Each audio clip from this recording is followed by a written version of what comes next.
Ruiz decora a mesa hoje, aqui, muito especial, com as convidadas, as sócias do Escritório de Arquitetura Insólita, Raíssa e Marina. Né? Então, eu peço para elas brevemente se apresentarem, contarem um pouquinho, né, da história delas, de como se conheceram e do escritório para vocês. Maravilha. Obrigada, Soraya. Inicialmente aí a gente agradece muito o convite por poder participar junto com vocês desse momento tão especial, que é realmente estar à mesa aí com pessoas queridas, né, e fazendo uma troca que é super importante. Então, meu nome é Raíssa, eu sou engenheira civil por formação, mas desde o início sempre trabalhei mais voltado para a área de arquitetura, então com desenvolvimento de projetos. Hoje eu estou fazendo uma MBA em gestão de escritórios de arquitetura e interiores. Então, estamos aí nessa jornada há alguns anos, junto com a Marina também. A gente se conheceu trabalhando juntas e, no meio desse caminho, dessa trajetória, acabou dando certo de nos tornarmos sócias e agora estamos aí à frente da Insólita Arquitetura com o nosso objetivo de transformar linhas em lares, né? Nós temos essa meta, esse não é um slogan, e sim um objetivo realmente de transformar as linhas de um projeto nos lares dos nossos clientes. Hoje o nosso foco é no residencial, então a gente sabe que é uma responsabilidade muito grande projetar para a pessoa que irá morar na casa por muito tempo, que é a realização de um grande sonho. Então nós levamos isso com muita seriedade e estamos aí nessa jornada. Soraya, quero agradecer também o convite. A gente está super feliz em estar aqui hoje à mesa com você. E meu nome é Marina, eu sou arquiteta, urbanista e também sou designer de interiores.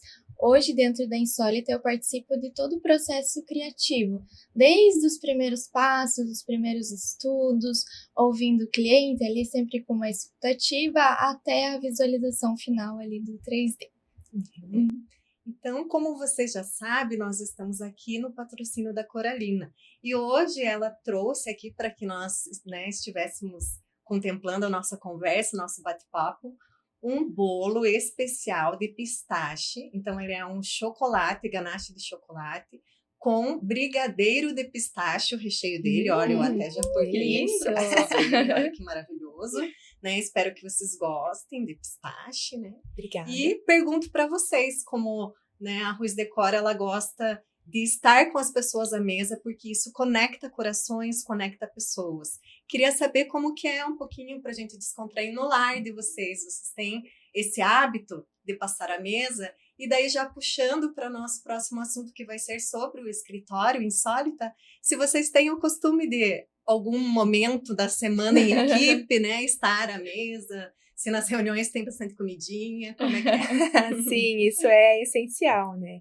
A mesa realmente acaba gerando uma conexão muito grande, familiar, profissional. Então, a gente acaba sempre tendo essa relação à mesa, né?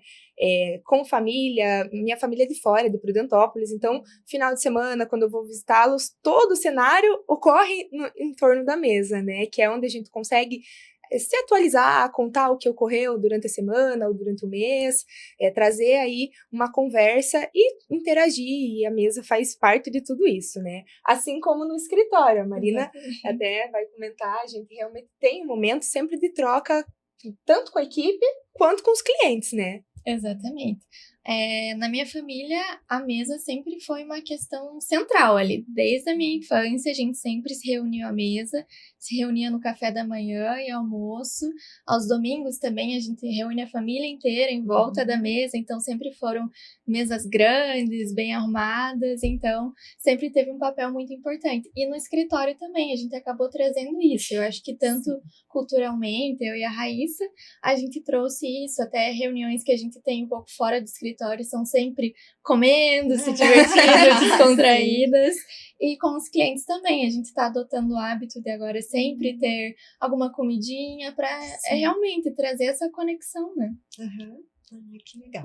E queria então que vocês contassem um pouquinho sobre o escritório Insólita, né? A história da empresa, tempo de formação, o significado do nome da marca, né? Que eu sei que é muito precioso. E quantas pessoas fazem parte da equipe, se vocês querem colocar alguma curiosidade ou algo marcante que vocês já viveram nesse processo aí de formação do escritório. Legal. A gente tem muitos anos já de experiência dentro da área, né, da elaboração do projeto de arquitetura e interiores. E a Insólita, ela nasceu justamente com o propósito de ser diferente do convencional que a gente vê por aí, né? Durante todos esses anos, a gente acaba percebendo que parece que com o passar dos tempos e com a grande demanda que existe, né, de construção residencial hoje, muito pode estar ficando similar uma casa da outra, um lar do outro. E a gente sempre traz muito forte a premissa de fazer algo extraordinário, algo diferente do convencional, algo único. É realmente uma das diretrizes que a gente tem na Insólita, o fato de desenvolver projetos exclusivos, sempre pensando nas necessidades de cada uma das famílias que a gente atende. Então, o nome Insólita, ele não foi escolhido por acaso. O significado dele é realmente muito precioso. Ele significa algo raro, algo extraordinário, algo fora do comum. Então, nós escolhemos esse nome justamente por transmitir a essência que a gente carrega. Assim como o nome transmite a essência que a gente carrega, a gente quer que os lares que a gente projete transmitam a essência das famílias que vão viver neles. Então, que sejam realmente lares únicos, exclusivos, que tragam a personalidade de cada um. A gente tem, claro, a assinatura do escritório, né, no desenvolvimento dos projetos, mas não é a gente quem vai viver na casa. Então, a gente busca sempre trazer a essência, a personalidade da família e colocar isso nos projetos. Sim, e eu acho que isso é uma coisa muito legal da profissão, que cada um vive de uma maneira, cada um tem a sua cultura, a sua bagagem, então a gente consegue trazer a nossa personalidade, mas do jeitinho ali que a pessoa tá vivendo dentro da casa, então é super interessante. Às vezes você tem o mesmo plano de necessidades, uma casa com 3 suítes, uma cozinha integrada, mas são vários projetos diferentes com esse mesmo plano de necessidades. É muito interessante. Depende do uso, né? Tem pessoas que recebem muito em casa. Tem pessoas que vão valorizar mais a área gourmet, né? Tem aqueles que não, eu quero uma cama, né? Eu penso no quarto, né?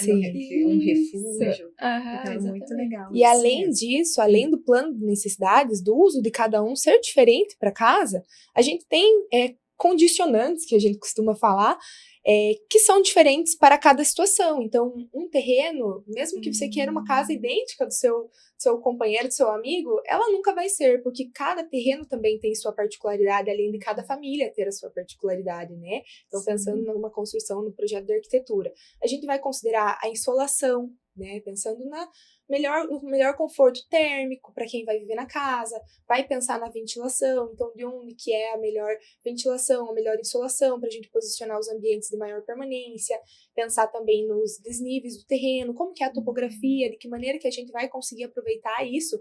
E o mais legal é pensar o quão importante é o nosso trabalho na vida das pessoas, né? É realmente muito gratificante saber que a gente faz parte dos mínimos detalhes, então a pessoa vai acordar e vai ter o sol da manhã entrando no quarto dela, foi a gente que pensou naquilo, então realmente é muito legal, assim, e é uma responsabilidade gigantesca, então a gente leva isso com uma seriedade muito grande também, né? Sim.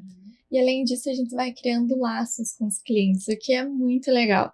A gente vai acompanhando o desenvolvimento da família deles, mesmo depois de acabar o projeto, a gente ainda continua como se fosse uma amizade mesmo, a longo prazo, é muito gostoso. Que gostoso.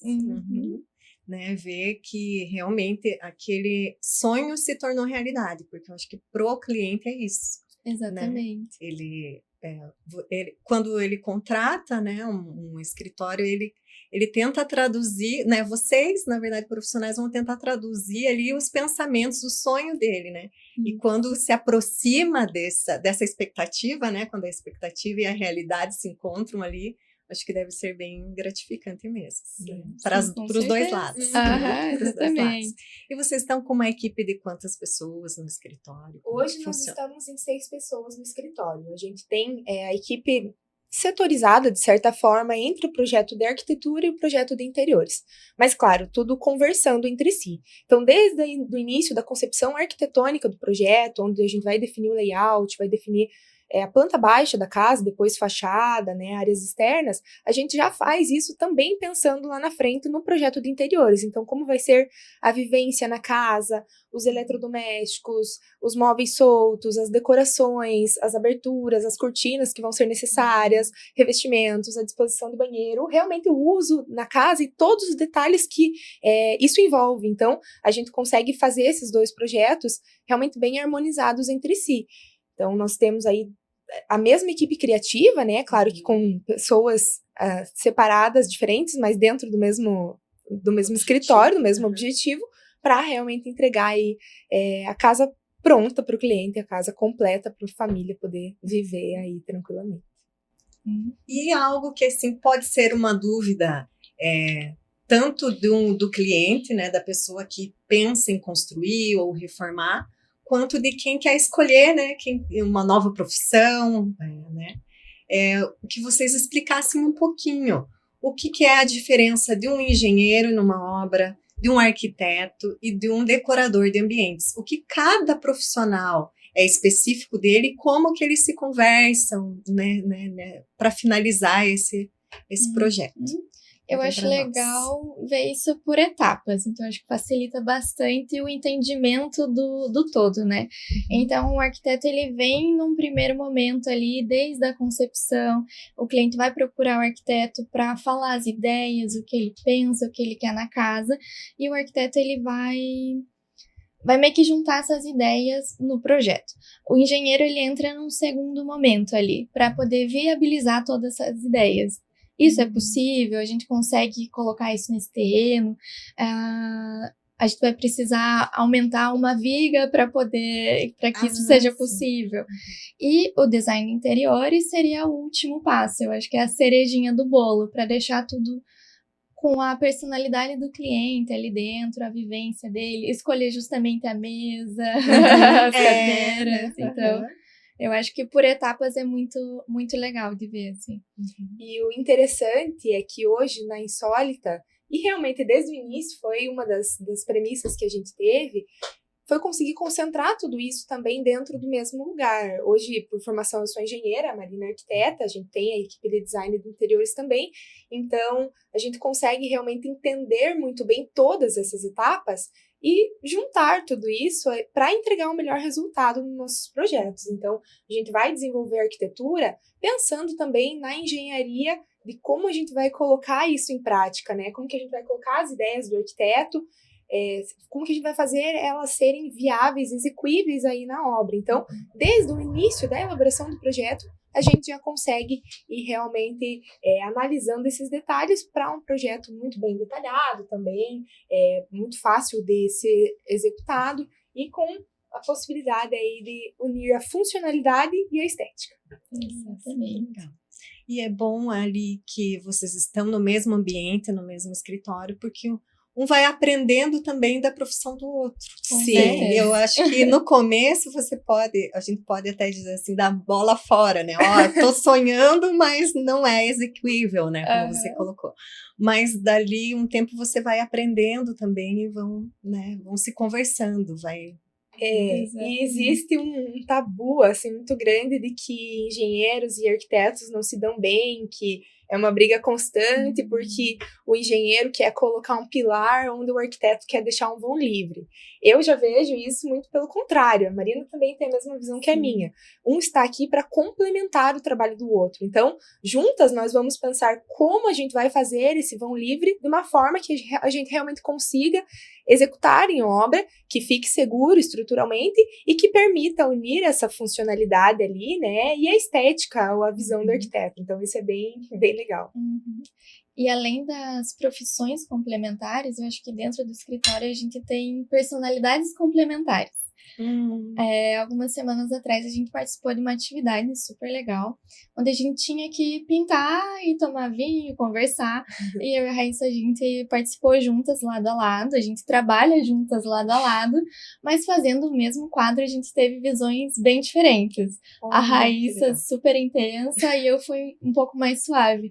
Então eu acho que isso no dia a dia é super complementar. Às vezes a Raíssa vem com uma ideia super diferente, aí eu complemento com ela um pouco mais suave e acaba dando um match O legal final, ali. né? Ai, Aham. que legal. É bem bacana nesse sentido. E sempre a gente busca trazer isso para os nossos clientes também. Como a Marina comentou ali, o relacionamento que a gente constrói durante o processo é quase um namoro aí, todo prazo, assim, de se desenvolver um projeto, participar da construção, a gente vai acompanhar cada etapa durante a obra. Então, se for considerar aí um prazo de execução de uma obra de um ano e meio, a gente vai estar em contato frequente com, né, a família que está construindo por todo esse tempo. Então, a gente precisa realmente conseguir entender o que eles têm e eles acabam também conhecendo um pouco da gente nesse sentido.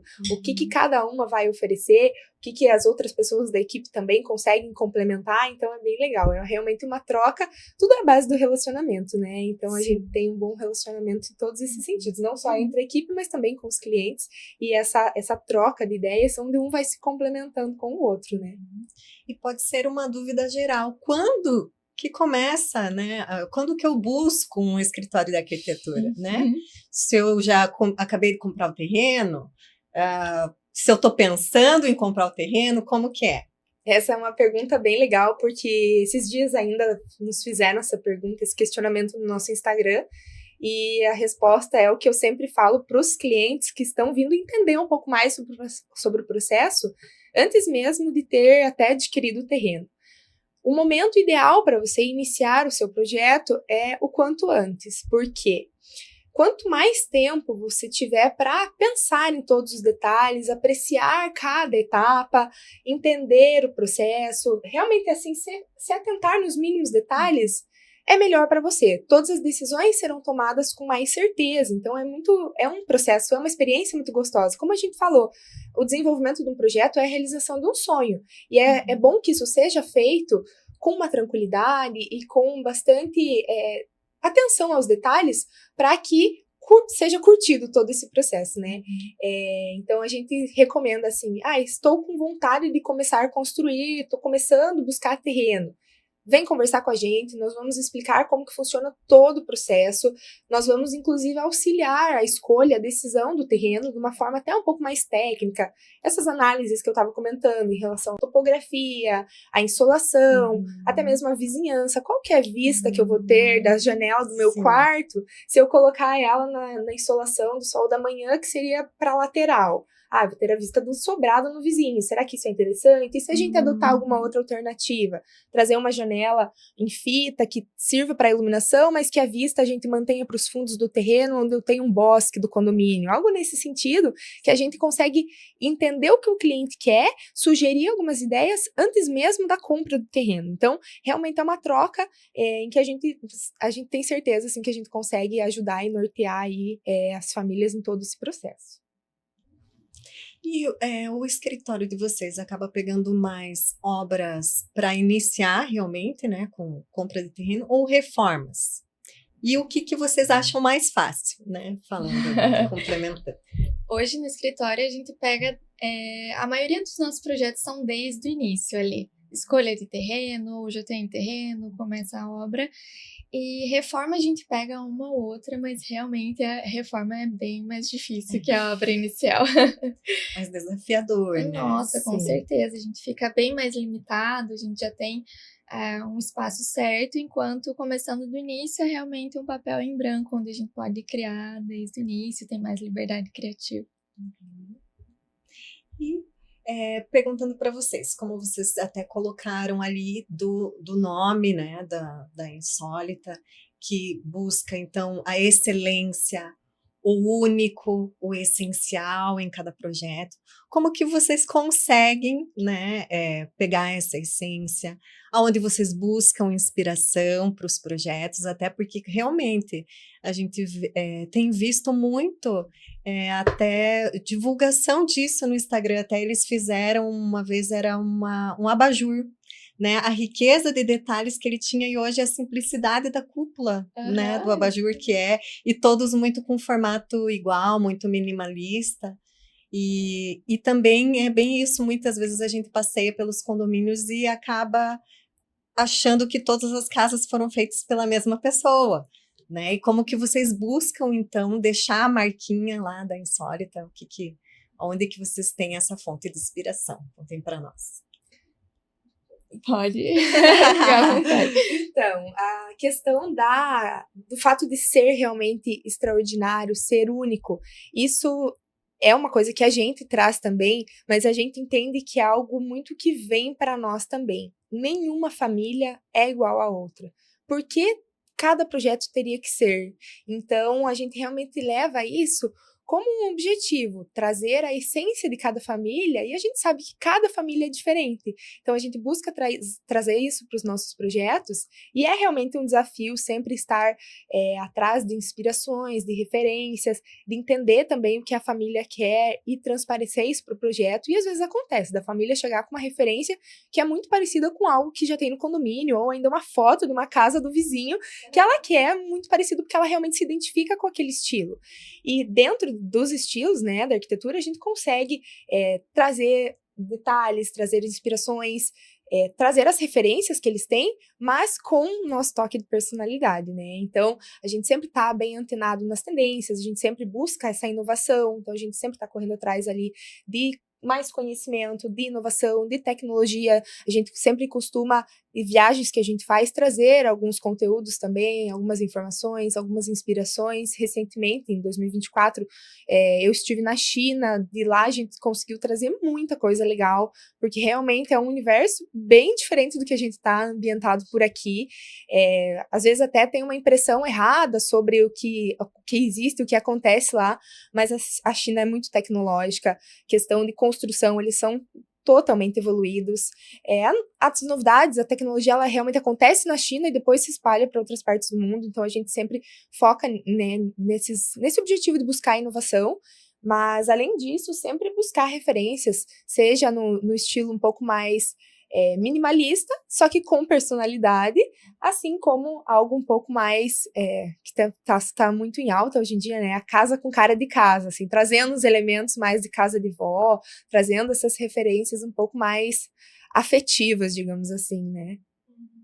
E a gente tenta buscar até essas referências de lugares que sejam não tão óbvios, não só no Pinterest ou no Instagram. Até vindo de referências mais de artes, alguns quadros que podem trazer um insight criativo. Até no YouTube eu consumo muito conteúdo de tour de casa, mas gringos. Uma casa que está à venda no Uruguai. Aí a gente pega algumas referências e consegue adaptar à nossa realidade. Até o tio da Raíssa uma vez trouxe um livro de plantas de casa dos Estados Unidos. Aí, vez ou outra, a gente pega ali algumas referências e acaba adaptando também com os pedidos do cliente, com a nossa experiência. Então, acaba saindo ali do convencional e do óbvio. E além disso, né, além da busca pelas referências, por trazer, assim, né, até a questão um pouco mais artística para o projeto, a gente busca sempre trazer a tecnologia também. Então, hoje, inclusive, a gente consegue, até nessa questão de formular referências, criar algumas coisas com inteligência artificial, então a gente usa ela a nosso favor para conseguir ser um pouco mais visual para o cliente já nos primeiros momentos. Então, isso permite que ele tenha uma visualização das ideias para a gente ver se a gente está compatível ali, para aí sim desenvolver o projeto. Então é muito legal nesse sentido, usar realmente as tecnologias, a inovação que a gente tem a nosso favor. E também trazer isso para o projeto, para a funcionalidade do projeto, né, de diversas formas. Então, na planta, o que a gente vai trazer de inovação ali para facilitar o cotidiano da família, né? No dia a dia mesmo, o que vai trazer de benefícios? Então, além de automação, várias tecnologias que a gente já tem, no próprio layout, em planta, como que a gente vai estudar isso para que funcione legal para a vivência daquela família. E assim, para exemplificar, vocês lembram de alguma obra assim, de duas famílias com 4 pessoas e como é que foi isso, né? Um casal com 2 filhos e como que vocês conseguiram fazer essa distinção, um projeto único para cada? Vocês têm alguma memória? Que um bom exemplo é o projeto que a gente tem, que ele é todo em aço pesado, então ele é um projeto super diferente. O cliente, ele trabalha com aço pesado, então a estrutura, ela é toda metálica, uma coisa mais industrial mesmo, mas a gente quis dar um toque de casa mesmo, para que ficasse aconchegante. E eu acho que um projeto que acaba sendo bem o oposto desse, talvez o da Catarina. Que é um projeto bem carinha de casa, telhado tradicional, tijolinho à vista. Então ele é todo fofinho, carinha de vó. Então são 2 projetos bem diferentes, mas com 2 famílias, um casal, 2 filhos, então... Outra situação que a gente tem que é bem legal é que a gente projetou a casa de 3 famílias, na verdade são 3 partes da mesma família no condomínio Alphaville. Então, são 2 irmãos, cada um já tem sua própria família, e os pais desses irmãos, que todos adquiriram um terreno lá no condomínio e queriam realmente, né, construir a casa e viver juntos no condomínio, então realmente buscando a ideia da família estar junta, e a gente desenvolveu o projeto para as 3 residências. Cada uma delas ficou totalmente diferente da outra. O plano de necessidades acabava variando um pouquinho, principalmente da casa que era dos pais, né? Que tinha o quarto no térreo, que tinha algumas particularidades, mas os dois, né? Os 2 irmãos têm o mesmo plano de necessidades, é um casal com filho, e o projeto ficou totalmente diferente um do outro. Um seguia uma tendência um pouco mais neoclássica, com algumas molduras, um estilo arquitetônico bem diferente, e o outro já seguiu uma linha um pouco mais contemporânea, com revestimentos em concreto, réguas de concreto. Então, realmente, um abismo entre os 2, contemplando mesmo plano de necessidades, então o mesmo número de quartos, mas também a planta muito diferente, respeitando cada um dos terrenos, respeitando o que cada um tinha como prioridade ou não. Então, a gente conseguir participar da vida das famílias e traduzir tudo isso no projeto é muito bacana. Isso deve ser muito legal mesmo de ver, até porque por estar no mesmo condomínio evidencia, né, Com as certeza. distinções Sim. entre cada uma, né? E daí eles contarem, não, foi lá no escritório de arquitetura insólita. Nossa, o mesmo, né? Então, que legal, né? Que Muito bacana isso, né, de vocês. E caminhando para o nosso fechamento aqui da nossa conversa, eu queria que vocês deixassem uma dica ou um último comentário para quem está pensando em construir ou reformar em 2025, o que vocês pontuariam? A minha dica seria a seguinte: não deixe de entender todo o processo. Saber como que funciona cada passo dessa grande jornada que é a construção. Não é algo simples, não é como comprar uma televisão que você vai lá, escolhe um modelo e efetua a compra. É uma jornada, é um processo, são várias etapas, como a gente comentou, passa por arquitetura, por engenharia, por interiores, e tudo isso tem que estar conversando muito bem entre si para o resultado final ser mais do que satisfatório, né? Ser realmente excepcional, ser a realização de um sonho. Então, a minha dica é realmente entenda como que funciona todo o processo. Nós estamos abertos para explicar tudo isso, desde o início até o final, como são as etapas por quais vocês irão passar no momento da construção, né? No momento desde a concepção do projeto até a casa pronta. Então, podem contar com a gente também nesse sentido. E acho que complementando o que a Raíssa falou, curtam esse processo também. É um processo muito gostoso, é o planejamento de uma casa que vocês vão viver durante muito tempo. Então, é um processo de sonhar, é um processo de se divertir ali no meio, de ficar imaginando como que vai ser a vivência. Então, curtam esse processo. Que vale a pena. Ah, né? com certeza. Vale muito a pena. E não deixem de passar tempo, né, com a sua família. Pensem, né, e que o nosso desejo, como Ruiz Decor, né, como Soraya, o meu desejo é de que realmente nesses projetos a mesa seja central, né, que realmente haja tempo em família ali para eles desfrutarem. Às vezes a gente vê, né, projetos tão lindos, né, casas tão lindas e vazias, né, que não seja assim, né, que seja cheia de alegria, com muita vida, né, nas casas. Então, né, eu desejo para o escritório, né, de arquitetura insólita, um excelente ano de 2025, né, para a Raíssa, também para a Marina e para toda a equipe de vocês, que vocês possam realmente, né, construir muitos sonhos, né, transformar em realidade com projetos únicos e excepcionais, né? Então, esse é o nosso desejo aqui. Obrigada. Obrigada, meninas.